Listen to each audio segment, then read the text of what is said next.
ancient Japan, a Buddhist monk made his annual pilgrimage to a shrine. Along the way, a lord always invited him to spend the night in his manor. The two would enjoy each other's company, and the manor lord's daughter became infatuated with the monk.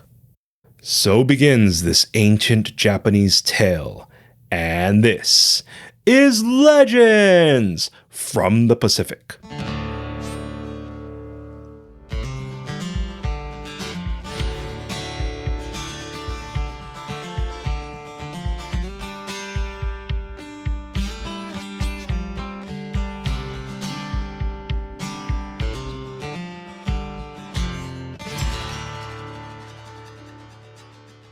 Aloha, and thank you for joining us. This is your podcast about Asian and Pacific Islander folklore and cultural history, Legends from the Pacific. Welcome to episode 164, Japan's Dragon Girl. I am Kamuela Kaneshiro, a native Hawaiian professional writer, speaker, and Comic-Con panelist with extensive film and television experience. I study mythology, I've encountered unusual things, and I'm a geek. In the beginning, there was the Pacific Ocean. A canoe broke the horizon, piloted by Pele, a beautiful Polynesian maiden who dominated the waves until she felt safe to stop. The audiobook of our Legends from the Pacific, Book 1, is now available, narrated by multi-award-winning voice actress Emily Wu Zeller. Just click the link in our show notes and purchase our audiobook and enjoy Emily telling our stories today. Mahalo nui loa to our Legends from the Pacific Patreon members for their continued support. The Kiaha Ohana, Burdell, B. Money, Kavai, Perry, Chris, Abram, Xander, Jaden, Thistle, Charlene, Will and Ollie Geis, Christopher, Meg, Jessica Bullock, Edward Pue'ohenki, Felisa H., and the Makuli Guy for supporting our mission of spreading Asian and Pacific Islander cultural awareness. Dear listener, please consider becoming a Legends from the Pacific Patreon member to support our mission of spreading Asian and Pacific Islander cultural awareness today. As usual, I apologize for any mispronounced names or words and appreciate your understanding. Time passed, and the Lord's daughter became a young woman. While the monk was leaving one night, she professed her love for him. The monk was taken aback and left. The young woman counted down the days for his return, but he never arrived. Worried something happened to him, she ventured out. Near the river, the monk boarded a boat. The ferryman launched them. The girl yelled for them. The ferryman stopped paddling. The monk saw her, then faced the ferryman. "She's the girl I told you of. Please continue our crossing." The ferryman nodded and paddled. The girl's smile faded. "They heard me, but aren't turning around." Her fingers curled into her palms. "The monk normally spends the night at our manor, but he didn't last night."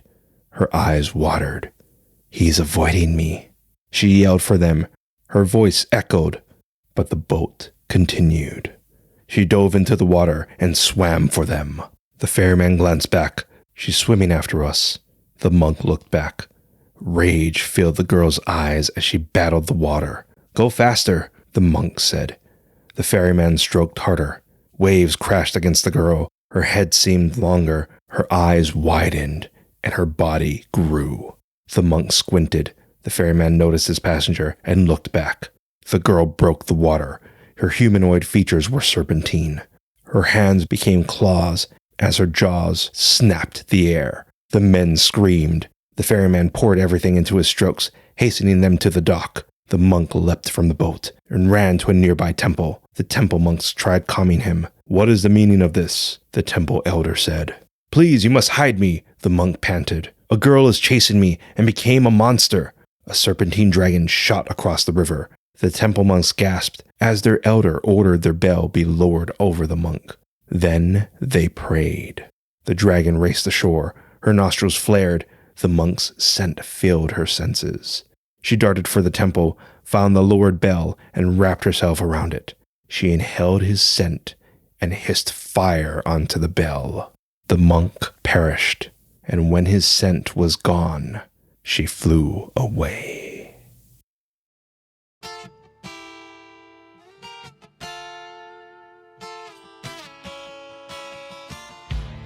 So, Our story is one of Japan's older tales, which was created around the 11th century. But with that comes a lot of different versions, including the possibility our story was originally from China. Some of our story's earlier variations claim the girl was a widow, or owned the residence the monk spent the night at. Also, the monk may have promised to marry her, but lied. The woman died and became a dragon. After she killed him, the monk's spirit visited the temple elder in a dream. The monk explained he and the woman were suffering in their rebirth, and begged the elder to copy a Buddhist text. The elder did, and freed them of their anguish. Other variations claim the girl's father and monk joked to the girl that the monk would marry her, but she thought it was real. Other variations stated the girl fell for the monk because he gave her gifts, which he believed were innocent gestures. Other versions mention the girl was a brat who behaved when the monk promised to marry her. Then some claimed they had an affair. The monk proposed to her, but only did so to leave. One of the more interesting aspects I discovered was the characters' names. The monk is known as Anchin, and the girl is Kiyohime. While they are commonly called these names, it should be noted these names appeared centuries after the story first appeared. Talk about retconning. This story has made it into various mediums, including No Theater, where the story is known as Dojoji. Interestingly enough, the Hannya mask, which we mentioned in our last episode, was created for this story, which makes sense since the original were said to have more snake and dragon-like features.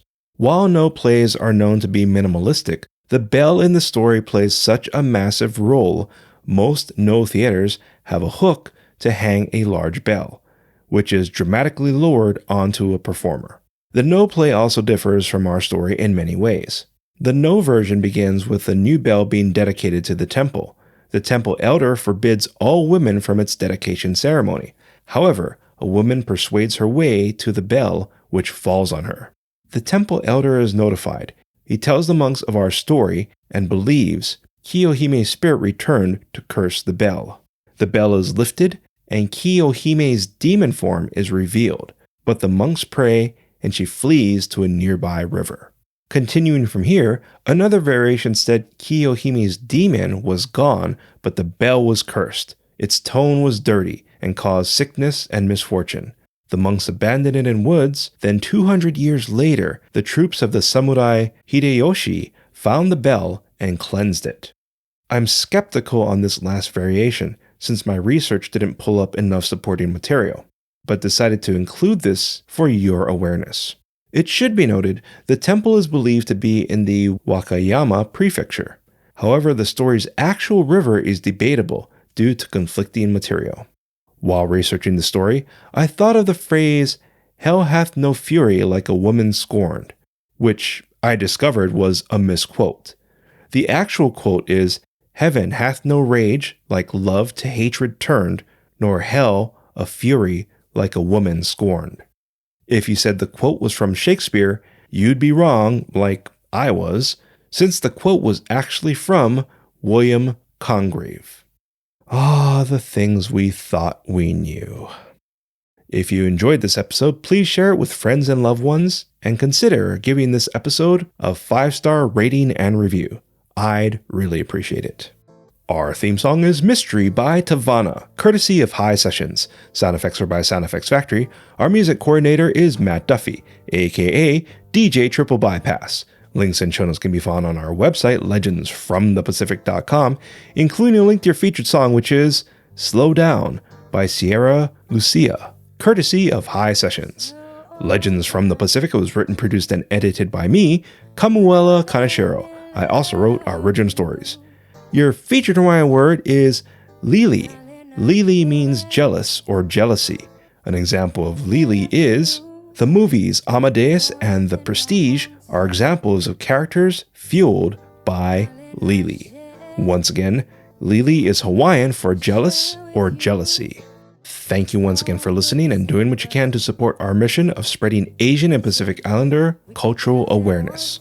Mahalo and a hui ho. Everything if we play it cool. could have just one night.